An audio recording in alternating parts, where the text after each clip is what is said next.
Imagine waking up tomorrow, checking your banking app, and seeing that your $50,000 savings is still there. The numbers haven't changed. But when you go to the grocery store, a gallon of milk costs $400.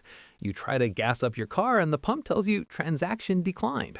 Not because you're broke, but because the gas station no longer accepts the US dollar. Look, I know that sounds like a scene from a post-apocalyptic movie, but here's the thing. For millions of people in countries like Argentina, Lebanon, or Turkey, this isn't a what if, it's a Tuesday. In Lebanon, people literally had to rob their own banks at gunpoint just to get their savings out because the currency was collapsing so fast. We've been told our whole lives that the dollar is as good as gold. We work for it, we save it, and we measure our entire worth by it. But what happens when the world's reserve currency loses its throne? What happens when the risk-free asset becomes the biggest risk in your portfolio? If the dollar fails tomorrow, do you actually have a plan B? Or are you just hoping that the system will figure it out for you? Spoiler alert, it won't. My name is Zach, and I spend way too much time thinking about global macroeconomics and the inevitable decay of fiat currency. Most people are busy looking at the stock market's daily green and red candles, but they're missing the forest for the trees. The real story isn't what the stocks are doing, it's what the currency those stocks are priced in is doing. If you're someone who feels like you're working harder every year, getting raises, but somehow ending up with less purchasing power at the end of the month, you aren't crazy. You're witnessing the slow motion collapse of a system. Make sure to hit the subscribe button and give this video a thumbs up if this helps you out. Part 1. The anatomy of a collapse. Okay, let's get into the why. Most people think a currency fails because of a war or a sudden revolution. But in reality, currency failure is usually a slow, quiet suicide. It starts with one thing: uncontrolled debt. Right now, in 2026, the US national debt is screaming past $36 trillion. Most of us can't even comprehend how big a trillion is. Let's do the math. If you spent $1 every single second, it would take you 12 days to spend $1 million. It would take you 31 years to spend $1 billion. But to spend $1 trillion, it would take you 31,700 years. Now imagine the US government owes 36 of those. The interest payments alone on this debt are now higher than the entire US defense budget. Think about that. We're spending more on interest for past spending than we are on protecting the country today. Now, you might be thinking, Zach, the US can just print more money to pay it off. What's the big deal? That's exactly the problem. Printing money doesn't create wealth. It's a wealth transfer. It takes value out of every dollar you currently hold and moves it to the government. It's a hidden tax you never voted for. Part 2. The boiling frog statistic. Here's a statistic that should keep you up at night. Since the creation of the Federal Reserve in 1913, the US dollar has lost over 96% of its purchasing power. Think about your grandparents. In the 1950s, a new house cost $7,000. A new car was $1,500. A gallon of gas was 20 cents.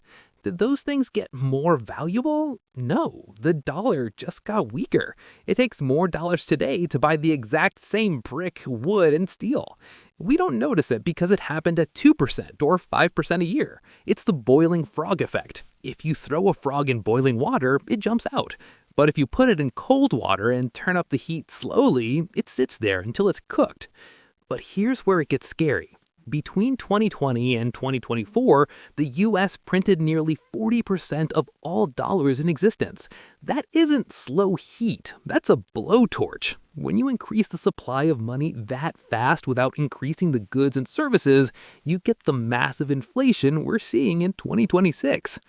Part 3. The end of the petrodollar. For the last 80 years, the dollar had a secret weapon, the petrodollar system. In the 1970s, the US made a deal with Saudi Arabia. We protect you, and in return, you sell your oil only in US dollars.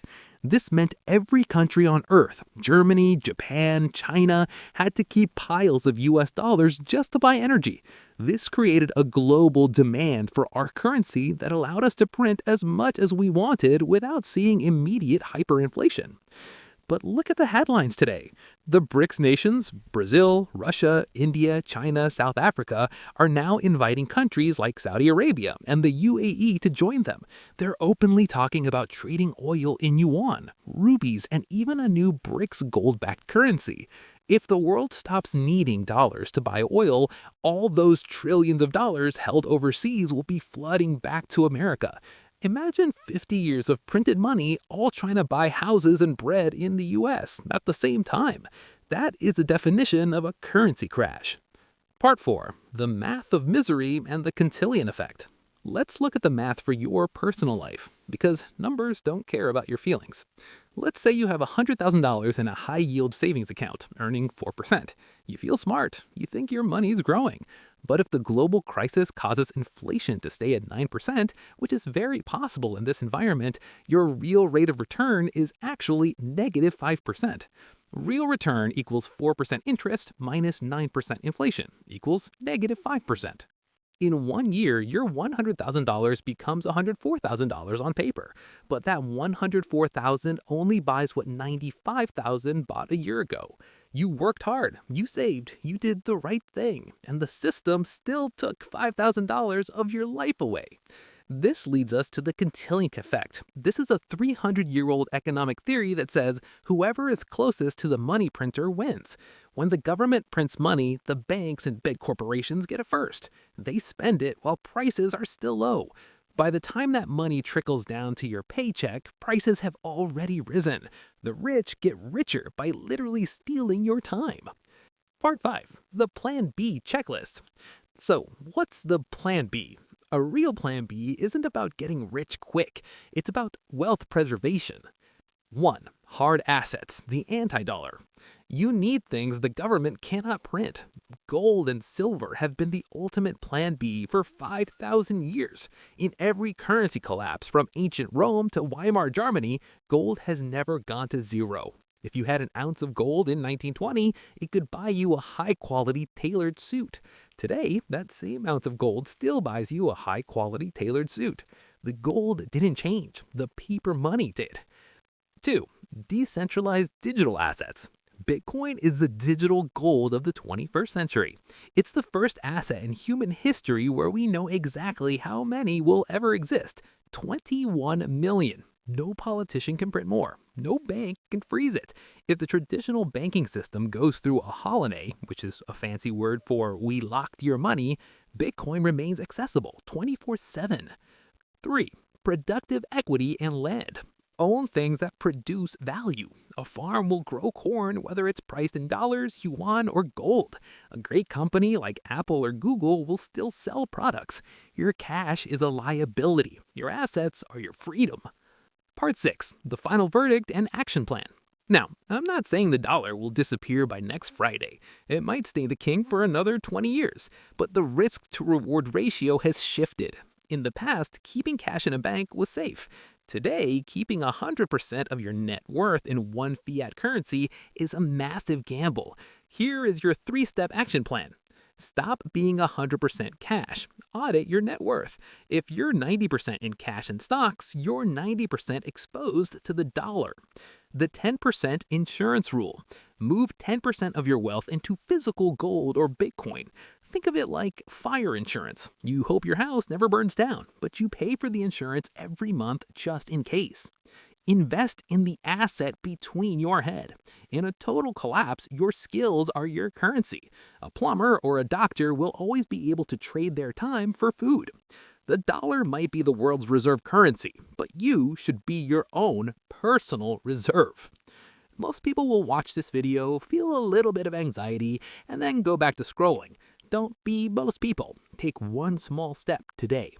If you found this helpful, hit that subscribe button and let me know in the comments, if the dollar disappeared tomorrow, what is the first thing you would trade to survive? I'm Zach. Thanks for watching, and I'll see you in the next one.